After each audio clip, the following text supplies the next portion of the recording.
Bom dia, boa tarde, boa noite. Meu nome é Milene, professora, sou especialista em análise do comportamento e estou aqui para falar sobre o autismo, para falar sobre o neurodesenvolvimento, clarear mais essas informações que muitas vezes alguns não conseguem ter, ou às vezes até os pais recebem o diagnóstico e não conseguem ter a clareza do que é realmente o autismo, para poder ajudar os seus filhos, porque fica muito difícil, muitas vezes, para os pais receber o diagnóstico, ou para algum profissional também receber em sua turma, receber uma criança ali autista e não saber em quais áreas do cérebro você vai ali, trabalhar, tá?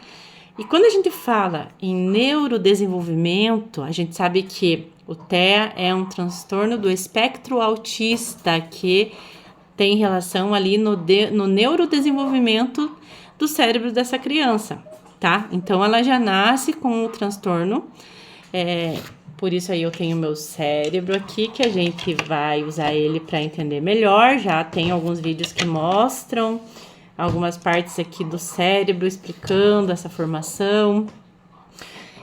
E temos aqui o nosso neurônio.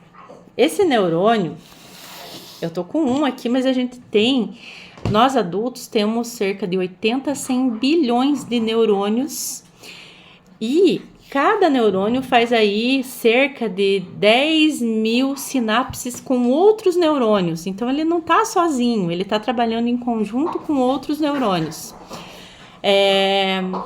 Quando a gente fala em neurônio, quando a gente fala em autismo, a gente vai falar do funcionamento que ocorre entre um neurônio e outro.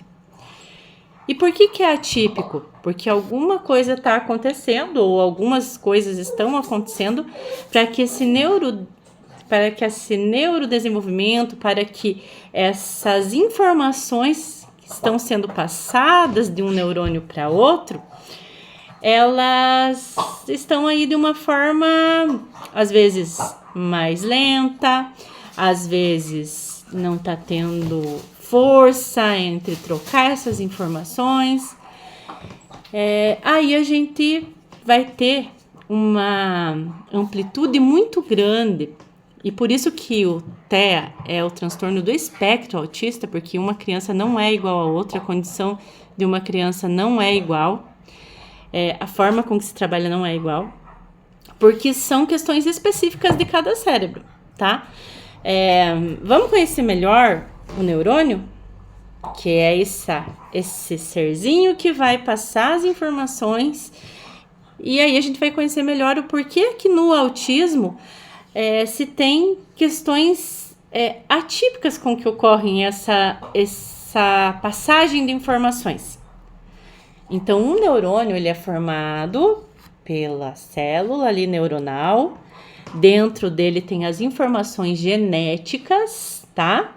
Que vão comandar toda essa passagem de informações, a forma com que esse neurônio recebe informações, transmite informações, tá? Então, ele vai transmitir aqui para outro neurônio, ele vai receber de um neurônio, vai transmitir para outros e assim por diante. Vai recebendo e transmitindo, recebendo e transmitindo. E aí a gente vê que na questão do autismo vão ter situações que vão ocorrer, e aí a gente pensa na questão da amplitude com que esse assunto tem. Muitos pais, eles vão perguntar para o médico, mas da onde que vem esse autismo? Então, são várias questões.